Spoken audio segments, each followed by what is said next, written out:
communication? Is it really possible to talk to someone after death? और जब कोई इंसान इस दुनिया से चला जाता है, उसके बाद उसके साथ क्या होता है? हिंदू धर्म में गरुड़ पुराण के अनुसार मौत के बाद आत्मा शरीर से निकलकर अपने कर्मों के आधार पर स्वर्ग, नर्क या पुनर्जन्म की ओर जाती है। लेकिन अगर कोई गहरी इच्छा या अधूरा बंधन बाकी रह जाए तो आत्मा इस संसार में रुककर अपने प्रियजनों के आसपास भटक सकती है। इसीलिए श्राद्ध और पिंडदान जैसे संस्कार आत्मा को शांति दिलाकर उसका आगे का सफर आसान बनाते हैं। वहीं पैरानॉर्मल एक्सपर्ट्स की माने तो कुछ आत्माएं अपने लगाव और अधूरी इच्छाओं की वजह से यहीं अटकी रहती हैं। वो अपने परिवार वालों से बात करने की कोशिश भी करती हैं, लेकिन जब उनकी आवाजें सुनी नहीं जाती तो फिर दरवाजे खटखटाकर या चीजें हिलाकर वो अपनी मौजूदगी का एहसास कराती हैं। तो दोस्तों, आज की इस वीडियो में हम गौरव तिवारी के एक ऐसे ही केस स्टडी की बात करेंगे जहां एक पत्नी ने अपने पति की मौत के बाद उनसे बात की, और ये सब मुमकिन हो सका इंडिया के मशहूर पैरानॉर्मल इन्वेस्टिगेटर गौरव तिवारी की वजह से। इस केस को नेशनल मीडिया ने भी कवर किया था।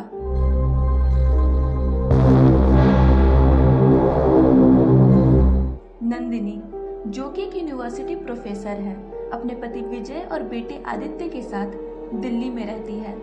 विजय भी दिल्ली यूनिवर्सिटी के फैकल्टी ऑफ मैनेजमेंट स्टडीज में प्रोफेसर है। सब कुछ अच्छा चल रहा था, लेकिन तभी 31 मई 2013 विजय के ऑफिस से कॉल आती है।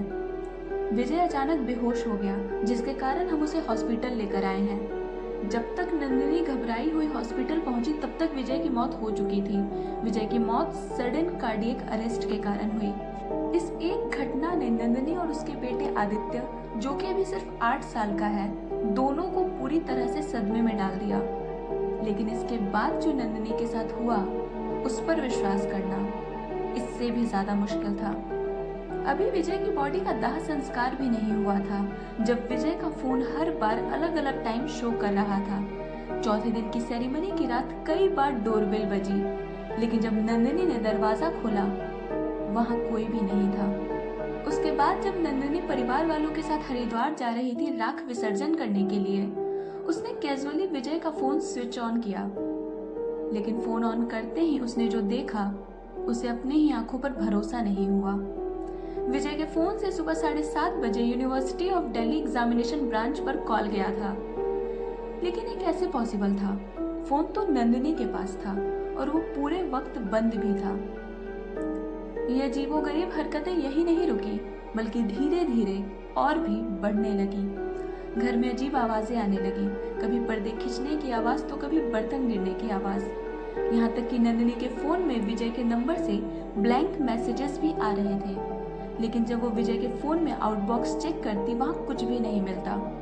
और फिर एक रात नंदिनी ने विजय को देखा। 28 सितंबर 2013 की रात। कुछ दिनों पहले आदित्य का हेयरलाइन फ्रैक्चर हुआ था और वो बेड रेस्ट पर था। नंदिनी बहुत परेशान थी और रोए जा रही थी। उस रात नंदिनी ने अपने कमरे में एक धुंधली परछाई देखी। वो विजय ही था।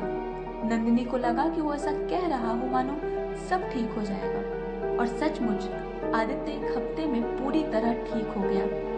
नंदिनी को अब तक ये समझ आ चुका था कि ये विजय ही है, जो किसी भी तरह उसे ये एहसास दिलाना चाहता है कि वो उनके आसपास ही है। नंदिनी डेस्परेटली किसी ऐसे इंसान की तलाश कर रही थी जो आफ्टर लाइफ स्टडीज और कम्युनिकेशन में एडुकेटेड हो।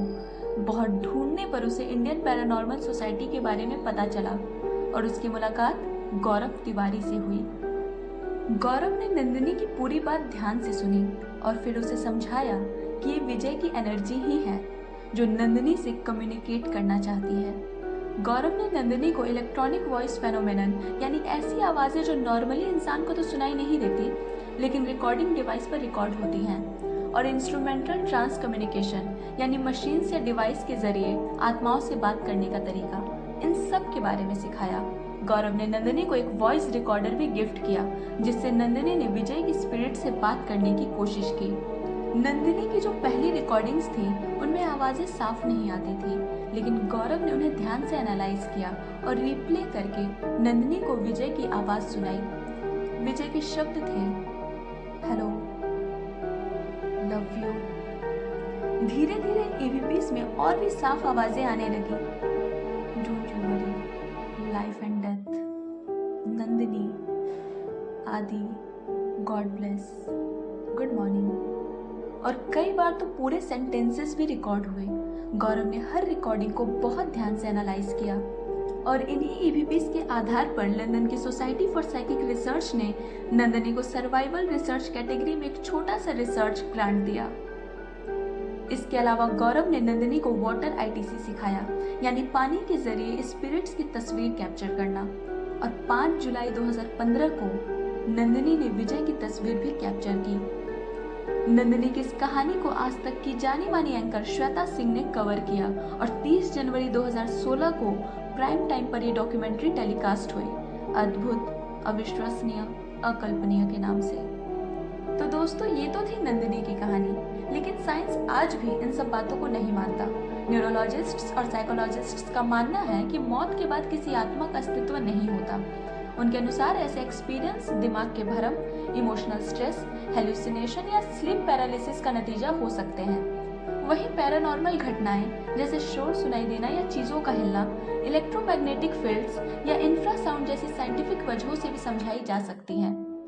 तो अब सवाल ये है, क्या आप उन लोगों में से हैं जो गरुड़ पुराण और पैरानॉर्मल एक्सपर्ट्स की बातों पर विश्वास करते हैं, या फिर उन साइंटिस्ट्स में से जो मानते हैं कि ये सब सिर्फ इल्यूजन्स और बिलीव्स हैं? कमेंट्स में हमें ज़रूर बताइएगा आप किस कैटेगरी में आते हैं, बिलीवर्स या स्केप्टिक्स।